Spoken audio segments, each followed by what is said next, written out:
Hello दोस्तों, कैसे हो सब लोग। हाँ जी, सीए स्टूडेंट्स, आज की जो ये वीडियो है ये सीए इंटरमीडिएट का स्टडी मैट में कवर करने वाला हूं। हाँ, सीएमए और सीए स्टूडेंट्स भी ये वीडियो देख सकते हैं, क्योंकि प्रैक्टिस करने के लिए तो आपको प्रैक्टिस तो करना ही चाहिए। क्या ही माड़ा है, क्या गलत है कि नहीं। तो रेजिडेंशियल स्टेटस का ये चैप्टर है।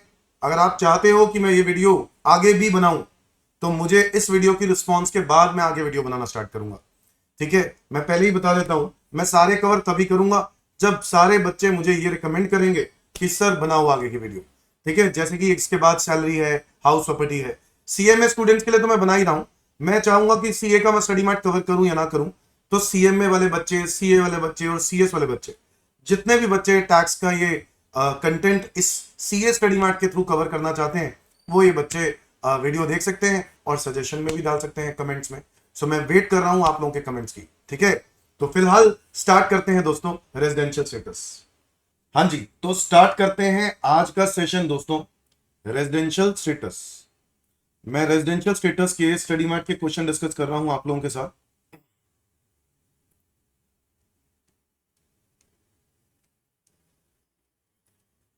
देखो, पहला क्वेश्चन कहता है इलस्ट्रेशन वन, मिस्टर आनंद एक इंडियन सिटीजन है, एक member of crew of Singapore bound Indian ship, engage in carriage of passengers in international traffic departing from Chennai port on 6th of June.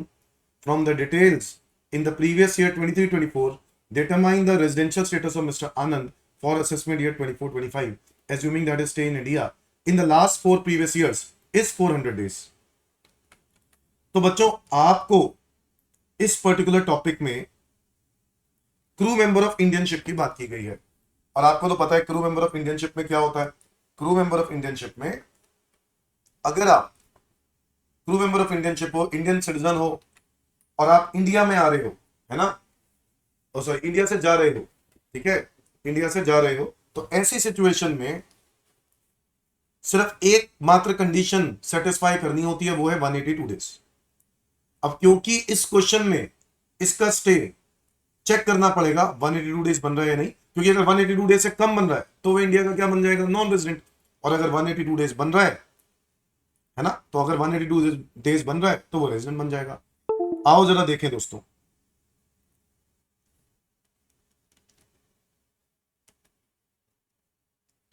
Now मुझे residential status निकालना है, तो मैं heading वही डालूंगा, residential status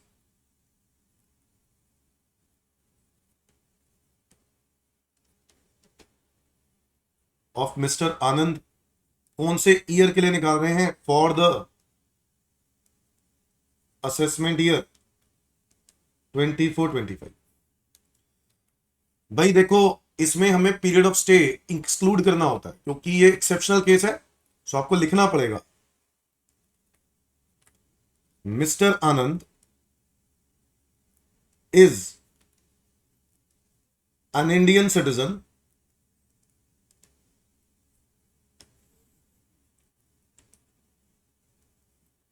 who is crew member of Indian ship which goes outside India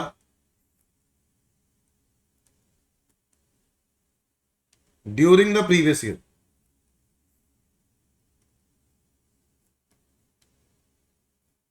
to 2023-24। ठीक है,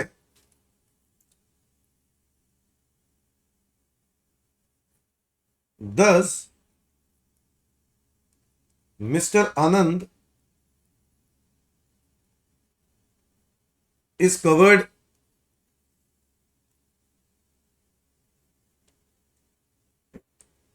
under exceptional cases where he needs to fulfill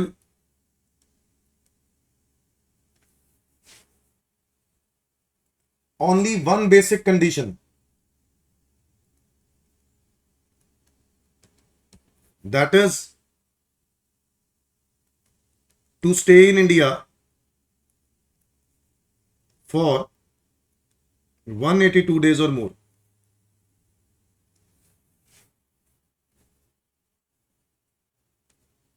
for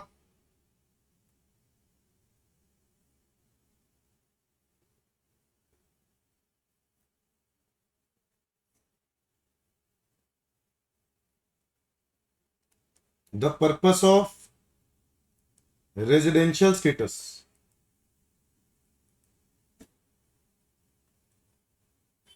ठीक है, तो मुझे रेजिडेंशियल स्टेटस निकालने के लिए सिर्फ एकमात्र कंडीशन करनी है, और वो कौन सी पूरी करनी है? 182 डेज वाली,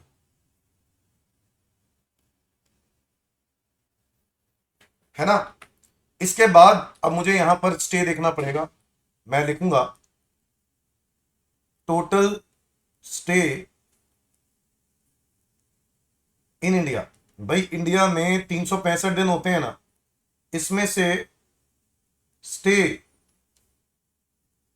जो उसका आउटसाइड इंडिया है वो माइनस कर दो तो स्टे इन इंडिया आ जाएगा। तो चेक करो स्टे आउटसाइड इंडिया कितना है। वो कैसे निकालेंगे दोस्तों? स्टे आउटसाइड इंडिया निकालने के लिए हमने इसमें पढ़ा है, जिस डेट पर सीडीसी को साइन इन किया और उस डेट से लेकर जिस डेट पर साइन ऑफ किया वो पूरा पीरियड आउटसाइड इंडिया माना जाएगा। तो date of sign in continuous discharge certificate to date of sign off the continuous discharge certificate, ये पूरा पीरियड आउटसाइड इंडिया है, ठीक है। और ये पीरियड निकालना पड़ेगा, तो क्या है? 6 जून 2023 से लेकर 9 दिसंबर 2023, ये पीरियड निकाल दो। तो जून में 30 दिन होते हैं, 5 दिन आउट ऑफ 5 दिन इन इंडिया है क्योंकि 6 तारीख को सीडीसी साइन कर दिया, तो 5 दिन छोड़ दो तो 25 दिन आउट ऑफ इंडिया हो गया। तो जून में हो गए 25 दिन, जुलाई 31, अगस्त 31, सितंबर 30, अक्टूबर 31, नवंबर 30 और दिसंबर में 9। ये पूरा पीरियड कैलकुलेट कर लो कितना बनता है।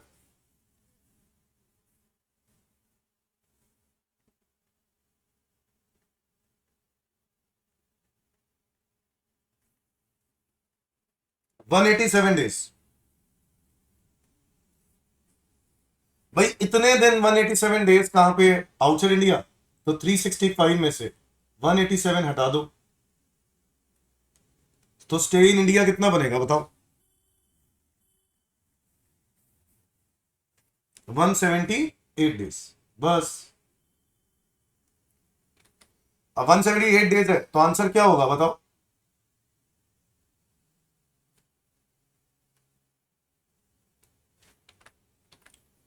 Mr. Anand has stayed in India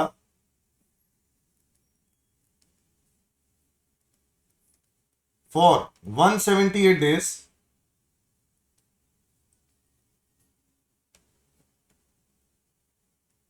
therefore he is unable to fulfill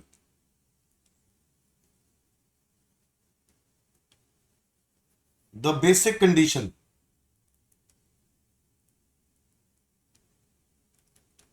अब कंक्लूजन क्या दोगे बताओ? He is non resident of India. Non resident of India, बस खत्म। तो ये इस तरीके से इसकी एक्सप्लेनेशन आपको देनी होगी, ठीक है।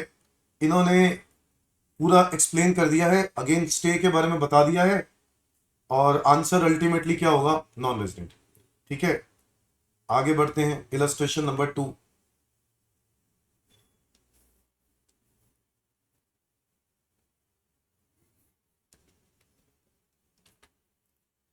ब्रेट ली एक ऑस्ट्रेलियन क्रिकेटर है। Player visits India 100 days every year, हर साल 100 दिनों के लिए आता है। रेजिडेंशियल स्टेटस निकालो। तो ठीक है, निकाल लेते हैं, क्या दिक्कत है इसके अंदर। अब भाई देखो, पहली बात, अगर रेजिडेंशियल स्टेटस निकाल रहे हो तो अगर प्रीवियस ईयर की बात करें 23-24, तो क्या आपका स्टे 100 दिन होगा? हाँ। 22-23 100 दिन, 21-22 100 दिन, 2021 100 दिन, 1920 100 दिन। अगर मैं ये देखूं यहां पर 60 डेज वाली कंडीशन पूरी हो पाती है, क्योंकि इन 4 सालों में मिला के 400 दिन बन जाते हैं, जो कि 365 डेज से ज्यादा है। तो मेरा आंसर रेजिडेंट है। मैं अब इसका आंसर पूरा लिख नहीं रहा हूं, बट मैं आपको एक्सप्लेनेशन दे रहा हूं। रेजिडेंट, ठीक है, एक एक्सप्लेनेशन दे दी है कैसे करना है। ये रेजिडेंट होगा। अब रेजिडेंट होने के बाद क्या चेक करना है? आरओआर हो या नहीं। आरओआर होने के लिए क्या करोगे? पिछले 10 साल देखेंगे, उन पिछले 10 सालों में कोई भी 2 साल रेजिडेंट या 7 सालों में 730 दिन। तो देखो आप इंडिया के रेजिडेंट तो बन गए, अब ये भी देखना है रेजिडेंट हो या आरओआर हो या नहीं। तो जब मैं चेक करूंगा आरओआर हो या नहीं, तो आप आरओआर नहीं बनोगे। बताओ क्यों? क्योंकि आपके 7 सालों में 700 दिन बनेंगे, जबकि हमें चाहिए होते हैं 730 डेज। तो इसलिए आपका आंसर क्या होगा? R N O R. क्या होगा? R N O R. Is that clear everyone? Would your answer change if the above facts relate to Srinath, एक Indian citizen who resides in Australia and represents Australian cricket team? अगर ये Indian citizen होता तो कोई फर्क पड़ता answer में? जी हां, अगर ये इंडियन सिटीजन होता तो क्या फर्क पड़ता? देखो, इंडियन सिटीजन अगर इंडिया में आ रहा है हर साल 100 दिनों के लिए, तो ये आंसर नॉन रेजिडेंट का हो जाता। पता है, नॉन रेजिडेंट। ये देखो क्यों? क्योंकि ऑन अ विजिट वाले केस में एक्सेप्शनल केस लग जाता है, एक्सेप्शनल केस लग जाता है, और ये बन जाता है क्या? Non resident. क्या ये बात क्लियर है? नॉन रेजिडेंट एक्सेप्शनल केस में आपको कम से कम 182 डेज वाली कंडीशन पूरी करनी पड़ती है। हाँ, इसके अंदर एक डीम्ड रेजिडेंट का भी केस है, बट उसके लिए आपको इनकम पता होनी चाहिए। इनकम साल भर की इंडिया से 15 लाख रुपए से ज्यादा होनी चाहिए, और वो तो क्वेश्चन में दी नहीं गई। तो इस वाले केस में आंसर मैं क्या लिखूंगा? बी पार्ट में आंसर मैं नॉन रेजिडेंट लिखूंगा। क्या ये बात क्लियर है? सी पार्ट की बात करें, what would be your answer if Srinath has visited India for 120 days? हाँ, अब ये रेजिडेंट आरओआर बन जाएगा। बताओ है कि नहीं? क्यों? 7 सालों में 120 इंटू 7, 730 से ज्यादा बन गए कि नहीं?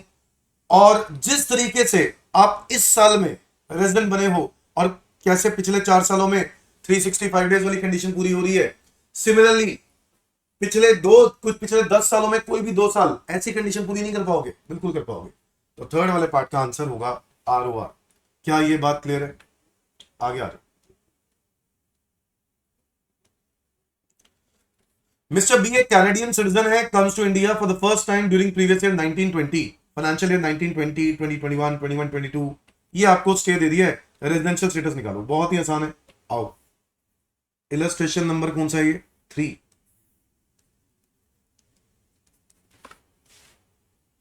1920, 2021 आपको दे दिया है।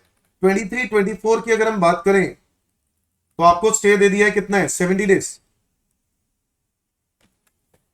और इसके अलावा 22, 23 ये बताया 150 डेज। 21, 22 ये बताया 90 डेज। 2021 ये बताया 60 डेज। 1920 ये बताया 55 डेज। क्योंकि आप 60 डेज और मोर हो, पिछले 4 सालों में देख लेते हैं 365 बन रहे हैं या नहीं। 150 प्लस 90 प्लस 60 प्लस 55 नहीं बन रहे भाई, नहीं बन रहे। तो भाई ये 355 बन रहा है, आपके कम से कम 365 होने चाहिए थे। Answer is non resident. Answer is non resident. Is that clear everyone?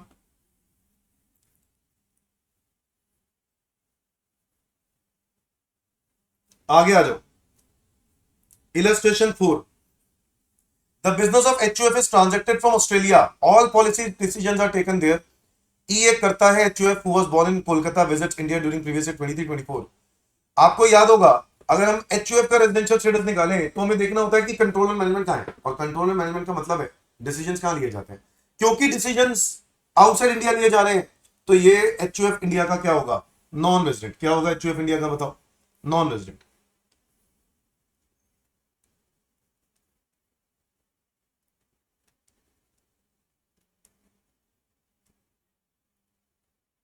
है ना, since the control and management is situated outside India. बोलो यस और नो।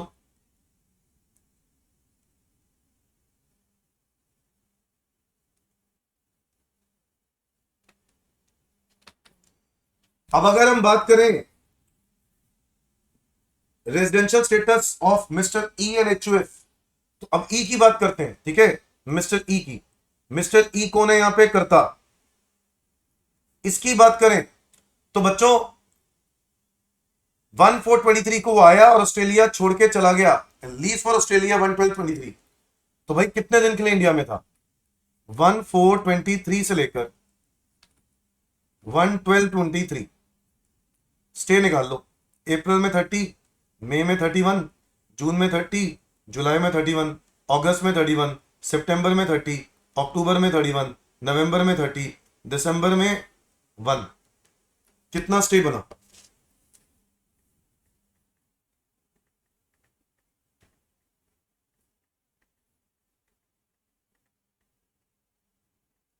245 डेज। कितना स्टे बना, 245 डेज।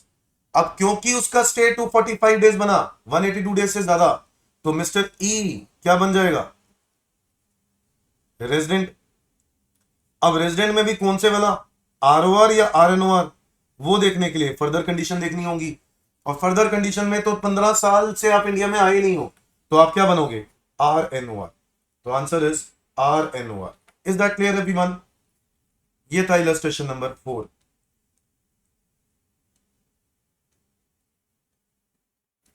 इलस्ट्रेशन 5 पे आते हैं। आपको क्वेश्चन में टोटल इनकम निकालनी है। ये रही कुछ इनकम्स, आपको टोटल इनकम निकालनी है। मैं स्टार्ट कर रहा हूं ये question. From the following particulars of income furnished by mister Aniruddh pertaining to the year 31st March 24 compute total income। तो करें,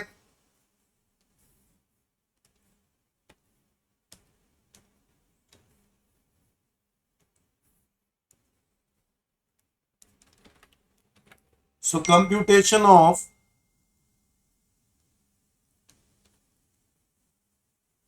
total income of Mr. Anirudh।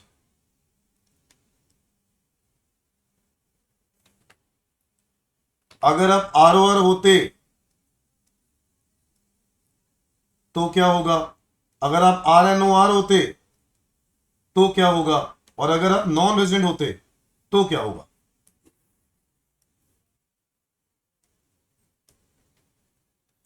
बच्चों इस क्वेश्चन में आपको सबसे पहले दिया short term capital gain on sale of shares of Indian company. तो पहला वाला पार्ट जो है शेयर्स ऑफ इंडियन कंपनी, तो एक्रूराइज इंडिया हो गया। एक्रूराइज इंडिया हो गया तो तीनों को क्या हो जाएगा, टैक्सेबल। बोलो यस और no. Number 2, dividend from Japanese company receive in Japan, accrue arise outside, receive outside. Control के बारे में कुछ नहीं लिखा, आउटसाइड मानेंगे, सब कुछ आउटसाइड, तो आरओआर को टैक्सेबल। बोलो यस और no. Third, rent from property in London deposited in bank in London later on remitted to India through approve banking channels. बताओ इस केस में क्या करेंगे, एक्रूराइज कहां हुआ, आउटसाइड, रिसीव कहां हुआ, आउटसाइड, कंट्रोल कहां से, सब कुछ आउटसाइड, है ना। बोलो सब कुछ आउटसाइड, तो क्या करेंगे, सिर्फ और सिर्फ आरओआर को टैक्सेबल होगा, सिर्फ और सिर्फ आरओआर को टैक्सेबल होगा, और किसी को टैक्सेबल नहीं होगा, सिर्फ आरओआर को टैक्सेबल होगा 75,000। हां, क्योंकि ये रेंट की बात कर रहा है, इसमें से स्टैंडर्ड डिडक्शन देना पड़ेगा। बोलो यस और नो। तो 75,000 माइनस 30%, तो ये आ जाएगा 52,500। Number 4, dividend from RP limited Indian company, accrue arise India, accrue arise India, तीनों को taxable. Last agriculture income from land in Gujarat. भाई agriculture income land in Gujarat ना, तो ये तो एग्जेम्प्ट हो गया, ये तो क्या हो गया, एग्जेम्प्ट हो गया, गुजरात है तो। बस फाइनली टोटल इनकम निकालनी है, तो ये तो हो गई 21, ये भी हो गई 21, ये ऐड करके देखनी पड़ेगी, ये आ गई 25 प्लस 52,500 प्लस 6,000, 83,500। डन, ठीक है जी, आगे आ जाओ।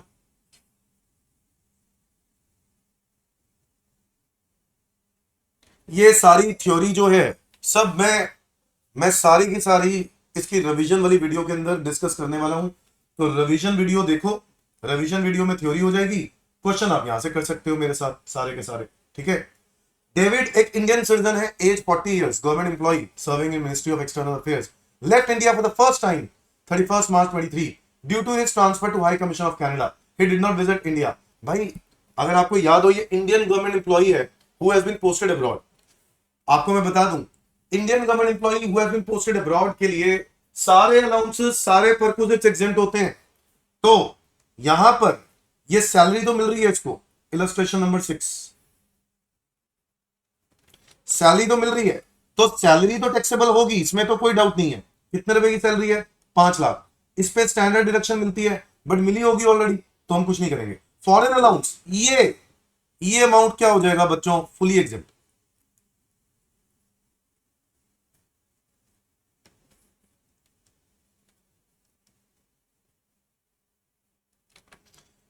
Interest on FD from bank in India, तो ये टैक्सेबल हो जाएगा। इंटरेस्ट ऑन एफडी कितना अमाउंट है, 1 lakh. Interest income from agriculture in Nepal, ये इनकम नेपाल से एक्रूराइज हुई है, इसका इंडिया से कोई कनेक्शन नहीं। Income from house hold in Nepal, ये भी नेपाल है, तो भाई ये दोनों इनकम्स उसको टैक्सेबल इंडिया में नहीं होगी, क्योंकि वो इंडिया में आया ही नहीं, वो इंडिया का है तो नॉन रेजिडेंट ही है ना, तो ये दोनों इनकम नहीं होंगी, सिर्फ ये 6 लाख रुपए की इनकम उसको टैक्सेबल हो जाएगी। तो यही होनी चाहिए gross total income. Is that clear everyone?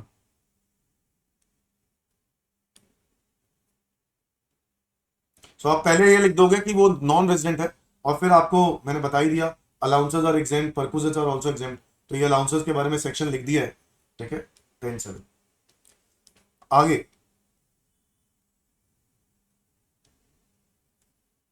Illustration number 7, Miss Vivitha paid a sum of 5,000 USD to Kulasekara, a management consultant practicing Colombo, specializing in project financing. The payment was made in Colombo. Kulasekara is a non-resident. The consultancy is related to a project in India. लो जी, क्या consultancy का relation India से है? तो जो fees दी जा रही है, technical fees दी जा रही है, उसका रिलेशन इंडिया से है, तो इनकम ये एक्रूराइज कहां से मानी जाएगी, इंडिया। और क्योंकि इनकम एक्रूराइज इंडिया हो गई, चाहे सामने वाली पार्टी नॉन रेजिडेंट ही क्यों ना हो, वो टैक्सेबल हो जाएगी। पता है आपको ये बात सेक्शन नंबर 9 में पड़ी है। तो yes, deem to accrue arise in India होना चाहिए ये, it is a deem to accrue arise in India, इसलिए ये इनकम टैक्सेबल हो जाएगी। ओके, आगे आ जाओ। इलस्ट्रेशन 8 देखते हैं, computation of total income in the hands of individual as 35 years being ROR, being resident and ordinary resident, RNOR and non resident, तीनों बताने हैं। He has exercised the option of shifting out of default regime, मतलब हमें old regime के हिसाब से question करना है, और ये सारी इनकम दी है, बहुत सारी इनकम्स हैं, अच्छी प्रैक्टिस हो जाएगी। आओ देखें, इलस्ट्रेशन नंबर है 7, अगेन आपको आरओआर, आरएनओआर और नॉन रेजिडेंट, इन तीनों के हिसाब से ये क्वेश्चन सॉल्व करना चाहिए। Interest on UK development bonds, तो भाई मैं पॉइंट नहीं लिख रहा हूं, आप लोग लिख सकते हो। 50% रिसीव इन इंडिया, तो बच्चों जो 50% इंडिया में रिसीव हुआ है उसको तो तीनों को टैक्सेबल हो गया, दो 5,000, 5,000 और 5,000, और जो 50% नहीं हुआ, एक्रूराइज आउटसाइड हुआ, रिसीव आउटसाइड हुआ, कंट्रोल भी आउटसाइड, सब कुछ आउटसाइड, तो इसको तो टैक्सेबल होगा ही, बाकी के 50% को बोलो हाँ या ना। Number 2, income from business in Chennai, business in Chennai है तो क्या करेंगे, एक्रूराइज इंडिया हो गया, तो तीनों को taxable.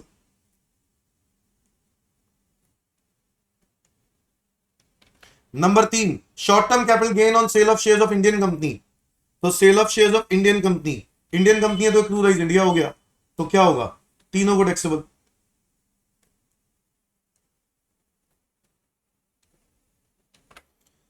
Dividend from British company receive in London, accrue arise outside, receive outside, control outside, सब कुछ आउटसाइड, तो आरओआर को टैक्सेबल होगा मात्र, बोलो यस और no.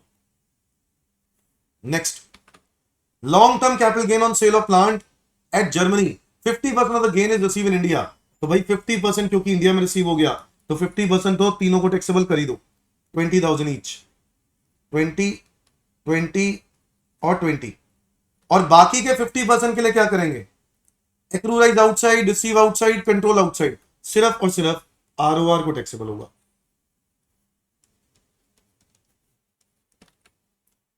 Income earned from business in Germany which is controlled in Delhi, accrue arise outside, receive India है, कितना, 40,000 इंडिया में मिला, तो जो 40,000 इंडिया में मिला वो तो तीनों को टैक्सेबल कर दो,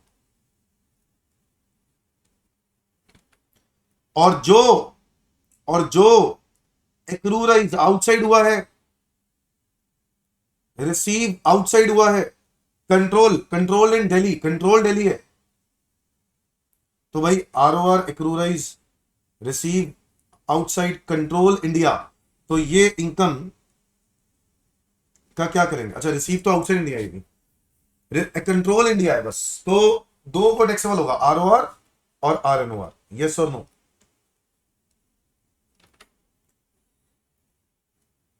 profit from business in Delhi,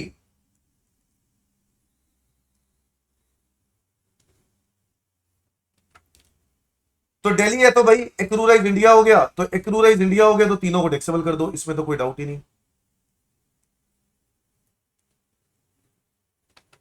next, income from property in London deposited in bank at London bought into India, तो अगेन बॉट इनटू इंडिया मतलब रेमिटेंस, एक्रूराइज बाहर है, रिसीव बाहर है, कंट्रोल बाहर है, सब कुछ बाहर है, तो सिर्फ और सिर्फ किसको टैक्सेबल होगा, आरओआर को, कितना, 50,000। Next point, interest on debentures of Indian company, Indian company है तो एक्रूराइज कहां होगा, इंडिया, तो एक्रूराइज इंडिया है तो तीनों को टैक्सेबल, बोलो यस और no. Next, fees for technical services rendered in India, again rendered in India, तो एक्रूराइज इंडिया हो गया, तीनों को टैक्सेबल, बोलो यस और no. Profit from business in Mumbai, accrue arise India हो गया, again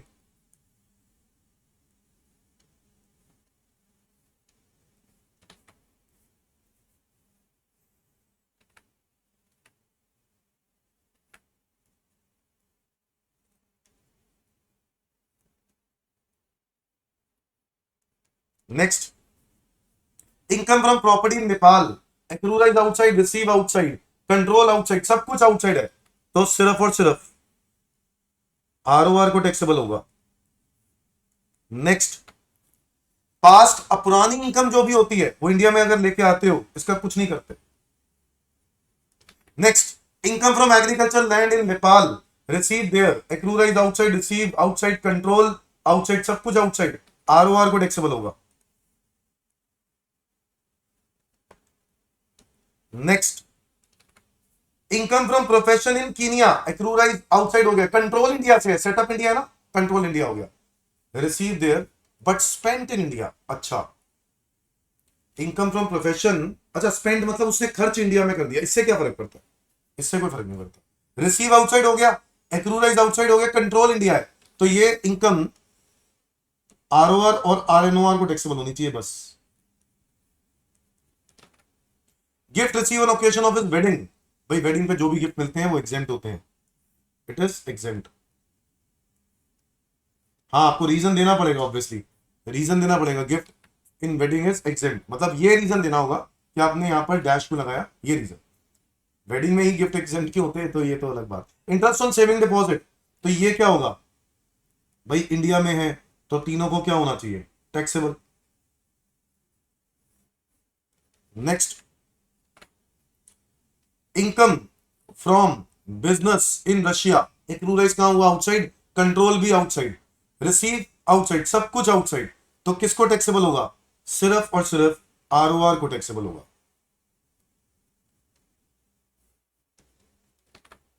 dividend from Reliance petroleum limited, Indian company, Indian company है ना, तो तीनों को टैक्सेबल होगा। और लास्ट में agriculture income, again agriculture income exempt होती है इंडिया में, इट इज एग्जेंट, इंडिया वाली एग्रीकल्चर इनकम एग्जेंट। खत्म। बस अब टोटल करना है और चेक करो आंसर मैच कर रहा है कि नहीं।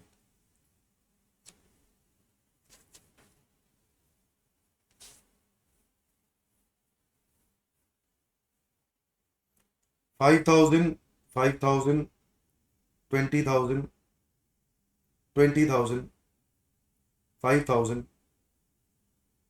40,000, 70,000, 15,000, 50,000, 12,000,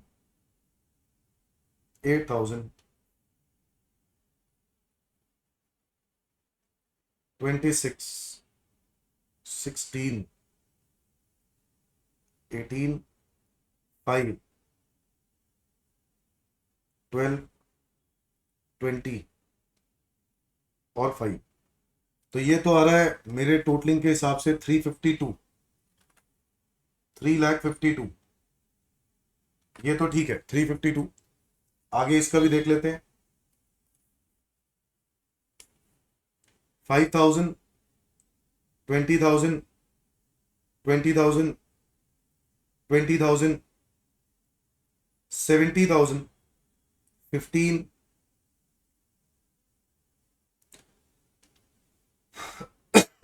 12,000, 8,000, 26, 5, 12, 5, 2,18,000।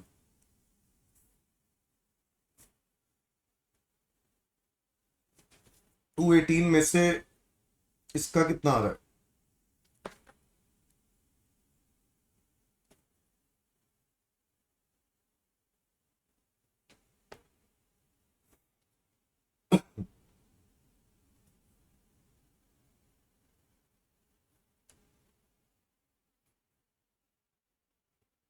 मेरे ख्याल से 183, चेक कर लेते हैं 183। बस, तो ये हमारे आंसर आ गए। अब एक्चुअल में क्या है कि क्योंकि इसके अंदर ना कुछ इनकम है, जो इनकम इंटरेस्ट है, इंटरेस्ट की इनकम जो होती है ना, 10,000 रुपए की 80 टीटीए सेक्शन में डिडक्शन मिलती है। तो ये भी इन्होंने यहाँ पे मेंशन कर दिया है। हालांकि जब आप ये चीज वीडियो देख रहे हो, मुझे नहीं लगता कि आप लोगों ने पता है, नहीं पता, बट अगर आप लोगों को पता है तो आप अप्लाई कर दो 80 टीटीए। क्वेश्चन ने तो टोटल इनकम मांगा है, ये तो ग्रॉस टोटल इनकम। 10,000 रुपए तक का इंटरेस्ट, इंटरेस्ट था ना जो आपको टैक्सेबल किया गया था, था इंटरेस्ट, ये रहा 12,000। तो ये 10,000 रुपए तक की डिडक्शन मिल जाती है।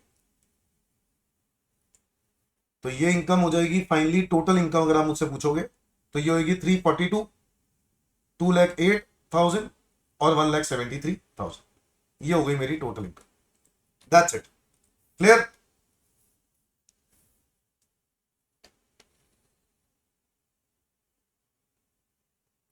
That's it. तो ये हमारे क्वेश्चन हो गए हैं। अब देखो question number 1, test your knowledge पे भी आ जाओ। क्वेश्चन नंबर 1 तो साफ कह रहा है कि राम एक इंडियन सिटीजन है। 22 सितंबर 2023 को पहली बार वो इंडिया छोड़ के जा रहा है। अब देखो, जब इंडिया छोड़ के जाएगा एम्प्लॉयमेंट के लिए, लिखा ना जॉब करने के लिए जा रहा है, जब जॉब करने तो उसका स्टे 182 डेज देखेंगे। 182 डेज तो बन ही नहीं रहे। तो पहले पार्ट का आंसर टेस्ट योर नॉलेज में, पहले पार्ट का आंसर तो नॉन रेजिडेंट है।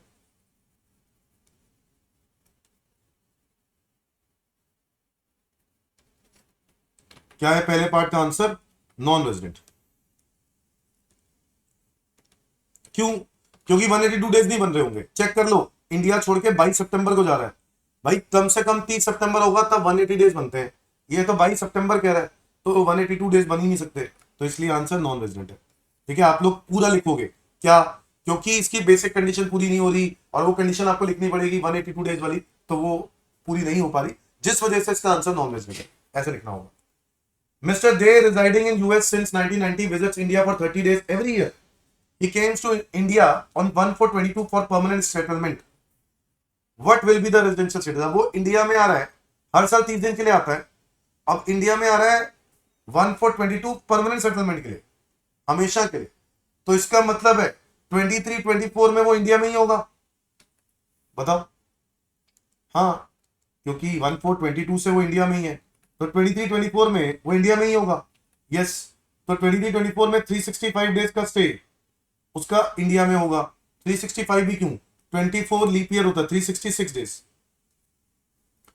तो भाई देखो, रेजिडेंट तो वो बन गया है ना, अब ये चेक करना है कि आरओआर बनता है कि नहीं। उसके लिए देखेंगे 22-23, और 22-23 में भी 365 डेज का स्टे उसका इंडिया में होगा। बोलो यस और नो,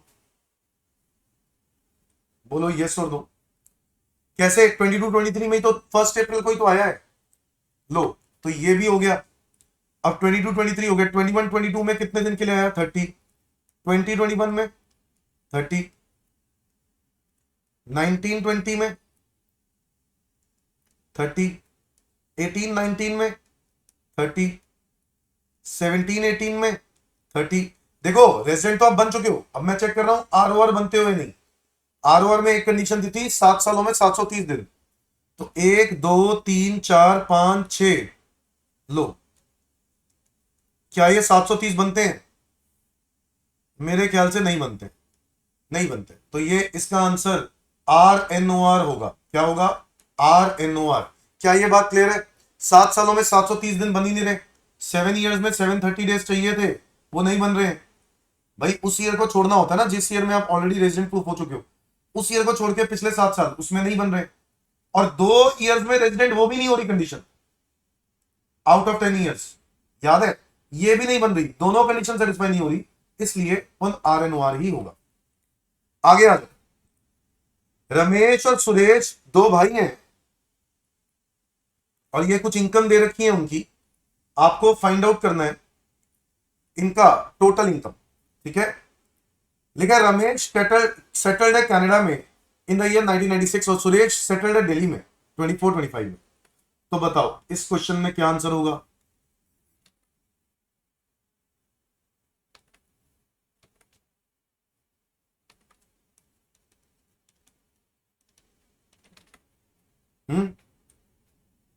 इस क्वेश्चन में असेसमेंट ईयर 24-25 के लिए हम जब निकालेंगे, तो यहां पर रमेश की जो इनकम है वो हमें किसके हिसाब से सोचनी है, नॉन रेजिडेंट के हिसाब से? यस, नहीं, हाँ, रमेश नॉन रेजिडेंट है,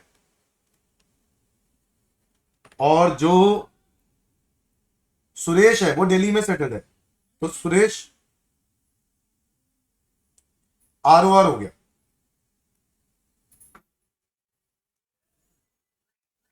अब हमें फटाफट फाइंड आउट करना चाहिए। देखो, तो पहले तो आपको रेजिडेंशियल स्टेटस निकालना था इस क्वेश्चन में, निकालने के बाद अब आपको क्या फाइंड आउट करना है? अब आपको फाइंड आउट करना है कि उसका इनकम एक्रूराइज, अब वो टैक्सेबल कितनी होगी। So interest on Canada development bonds 50% interest receive in India. तो बच्चों, जो 50% रिसीव इन इंडिया हो गया, तो 50% का क्या करना चाहिए बताओ? 35,000 का 50% 17,500, और इसका 40,000 का 50% 20,000। बात करते हैं बाकी के 50% की, तो बाकी के 50% का क्या होगा? एक्रूराइज आउटसाइड, रिसीव आउटसाइड, कंट्रोल भी आउटसाइड। तो इसको नॉन रेजिडेंट को तो टैक्सेबल नहीं होगा, बट ROR का टैक्सेबल हो जाएगा, ROR को। यस और no? Number 2, dividend from British company receive in London, accrue arise outside, receive outside, control outside, सब कुछ आउटसाइड है, तो नॉन रेजिडेंट को तो कुछ टैक्सेबल नहीं होगा, बट ROR का जो भी अमाउंट है वो टैक्सेबल हो जाएगा। बोलो यस और no? Profit from business in Nagpur, business Nagpur मतलब एक्रूराइज इंडिया, एक्रूराइज इंडिया हो गया, तो क्या होगा? टैक्सेबल, यहां पे भी टैक्सेबल हो जाएगा और यहां पर भी टैक्सेबल हो जाएगा। बोलो यस और no? Number 4, short term capital gain on sale of share of Indian company, Indian company है तो क्या होगा? टैक्सेबल होगा 60,000, और यहां पर 90,000। क्या ये बात क्लियर है? Income from business in Chennai, business in Chennai, Chennai कहां पे है? इंडिया में है, तो ये भी टैक्सेबल होगा। तो लो जी, 80, 70। Fees for technical services rendered in India 1 lakh rupees. भाई एक्रूराइज इंडिया हो गया ना, ये deem to accrue arise India, services rendered in India, तो एक्रूराइज इंडिया हो गया, तो इसलिए टैक्सेबल हो जाएगा। Next, interest on saving bank deposit in UCO bank Delhi, again accrue arise India हो गया, तो एक्रूराइज इंडिया हो गया, तो 7,000 इसको और 12,000 इसको, दोनों को टैक्सेबल हो जाएगा। Agriculture income from land situated in Andhra Pradesh, land situated in Andhra Pradesh, तो एग्रीकल्चर इनकम भाई साहब ये एग्जेम्प्ट हो जाएगी। Next, rent receive in respect of house property at Bhopal, Bhopal India होता है, वो टैक्सेबल हो जाएगा। बट इसमें से स्टैंडर्ड एक्शन मिलेगी 30%, यानी ये आएगा 70,000, और ये 60,000 है, 30% माइनस करके आएगा 42,000। LIC प्रीमियम पे किया है ROR ने, तो भाई कोई बात नहीं, डिडक्शन मिल जाएगी सेक्शन नंबर 80C। बट पहले क्या करो, ग्रॉस टोटल इनकम निकालो, तो सबको टोटल करो और ग्रॉस टोटल इनकम निकालो। 17,500, 1,60,000, 80,000, 1,77,000, 4,34,500, 4,34,500 होना चाहिए आंसर। चलो बाद में देखते हैं। इसके बाद ये वाला कितना आ रहा है?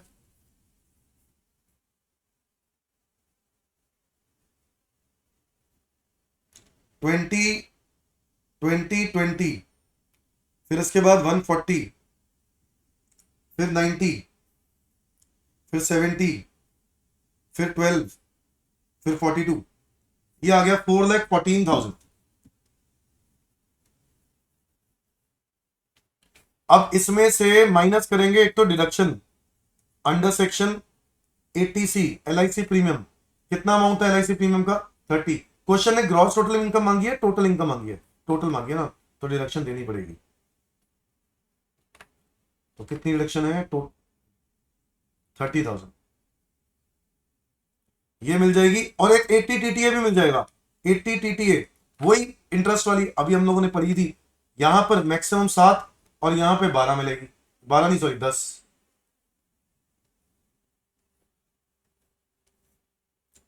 तो उस हिसाब से माइनस डिडक्शंस करने के बाद आंसर आ रहा है 4,34,500 माइनस 7,000 विच इज 427,500, 414,000 माइनस ये हो गया 40,000, 3,74,000। डन। बस तो चेक कर लेते हैं एक बार आंसर। Yes, perfect. आगे आ जाओ, लास्ट 2-3 क्वेश्चन रह गए हैं छोटे छोटे, वो भी डिस्कस कर लेते हैं।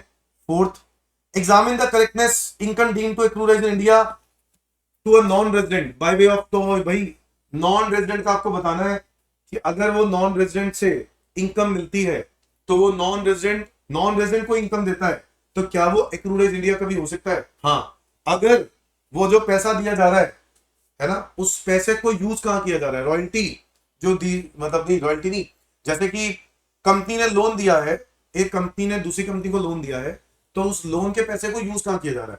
अगर लोन के पैसे को इंडिया में यूज किया जा रहा है, तो उस नॉन रेजिडेंट का एक्रूराइज कहां माना जाएगा? इंडिया में। इंटरेस्टिंग। तो इसी तरीके से पेटेंट राइट और वो ये सब बातें हम कर चुके हैं ऑलरेडी, सेक्शन नंबर 9 का रिवीजन वाले पॉइंट में कवर हो जाता है, तो मैं आपको रिवीजन में करा दूंगा। बस एक ये क्वेश्चन है, examine for the reasons whether the following transaction attract income tax. Salary payable by central government by to mister John, एक सिटीजन है of India, 7 lakh for the services rendered outside India. अब देखो, services rendered outside India, accrue arise outside India, but बंदा central government employee है, Indian citizen. ये वो वाला हो गया ना, सर्विसेज बाहर दे रहा है, तो भाई ये 7 लाख रुपए टैक्सेबल होगा, क्यों नहीं होगा? 7 लाख रुपए टैक्सेबल होगा, क्योंकि सेंट्रल गवर्नमेंट दे रहा है, टैक्सेबल होगा। और इस पे स्टैंडर्ड डिडक्शन मिलेगी, हाँ स्टैंडर्ड डिडक्शन भी मिलेगी, कितनी भाई? 50,000 रुपए मिल जाएगी स्टैंडर्ड डिडक्शन, तो 6.5 लाख होना चाहिए आंसर। Yes, 6,50,000 done. आगे आ जाओ। Interest on money borrowed from outside India 5 lakh bye non resident. अब देखो आउटसाइड इंडिया से इंटरेस्ट है bye non resident for the purpose of business with in India. भाई बिजनेस तो इंडिया में है ना, तो एक्लूडाइज इंडिया, तो ये तीनों को टैक्सेबल होगा। Profit office post office saving bank account interest 19,000 receive by resident SSC mister Ram if he exercises the option of shifting out. तो आपको बताना है पोस्ट ऑफिस सेविंग बैंक के इंटरेस्ट में क्या करेंगे। बच्चों मैं आपको बता दूं इसमें ना एग्जेम्पशन मिलती है 3,500 रुपए की, तो यहां पर आपको 3,500 की एग्जेम्पशन मिल जाएगी और 10,000 की डिडक्शन भी मिलती है 80 टीटीए में। तो ये 19,000 रुपए करना क्या टैक्सेबल, तो ये हो गई, बट डिडक्शन के बाद आपको यहां पे डिडक्शन अगर आपको ध्यान है तो डिडक्शन अप्लाई करनी होंगी।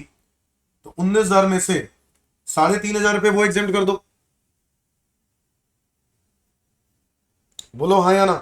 3,500 वो एग्जाम कर दो और 10,000 रुपए की डिडक्शन दे दो, तो दोनों चीजें हो गई। तो मेरे ख्याल से ये हो गया है, आप लोगों को समझ में आ गया है। आगे बढ़े, आगे बढ़े। Royalty paid by resident to a non resident in respect of business carried on outside India. Royalty paid by resident to non resident accrue rights.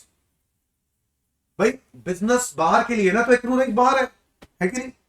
Legal charges of 5 lakh paid in Delhi to a lawyer of UK who visited India to represent a case at Delhi High Court। तो ये देखो ये accrue rights कहां हो गया, India में, तो ये इनकम टैक्सेबल हो जाएगी इंडिया में। दैट्स इट, खत्म।